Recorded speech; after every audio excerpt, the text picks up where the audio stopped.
Hey guys, I'm Tom the Tech Chap, and this beast of an ultra wide monitor is the new Samsung C43J89. We've got a 43-inch diagonal display size here with a 32:10 aspect ratio. So if you consider a normal 16:9 monitor will give you about this much real estate, a 21:9 ultra wide will take you to about here. Well, this is even wider than that. But this 43-inch screen, as you can see, is by no means small. It is a stunning display whether you're playing games or working. So first of all, let me show you No Man's Sky. I've actually just started playing this for the first time now they've done their big updates, and I'm kind of looking forward to getting into it. When I first launched it, it was obviously quite pillar boxed, but I went into the graphics and changed the resolution to the full 3840 by 1200. And then, as you can see, you get this really nice wraparound experience. This is a curved ultra-wide, as they should be really, because otherwise you would just be too far from the corners of the screen.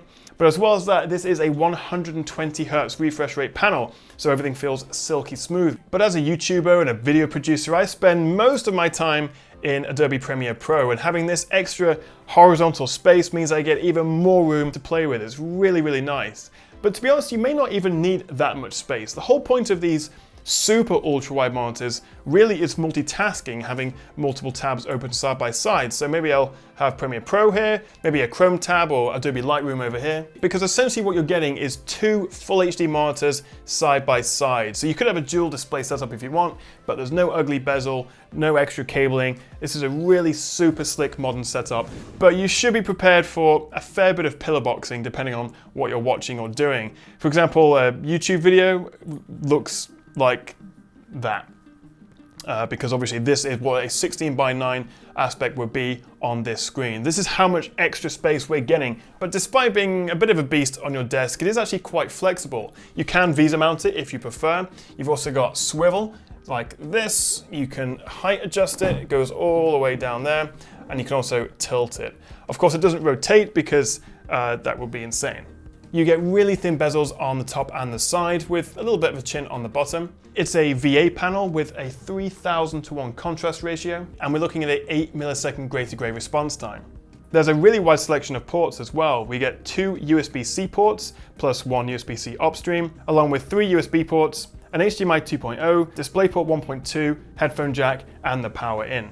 It's interesting because Samsung are kind of pitching this for both gamers and pro users. Gamers will love the 120 Hz refresh, and of course it's really immersive in this aspect ratio, but there's no adaptive sync technology, so no FreeSync or G-Sync, and the 8 milliseconds response time is okay, but not super fast.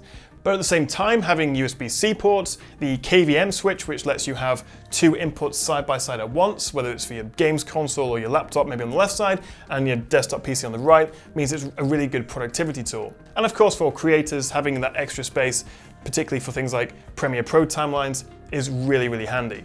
So let me know what you make of this in the comments below. Would you like a super ultra-wide monitor like this? Or is it just too much? Do let me know. And if you want to find out more about this monitor, I've put links in the description below.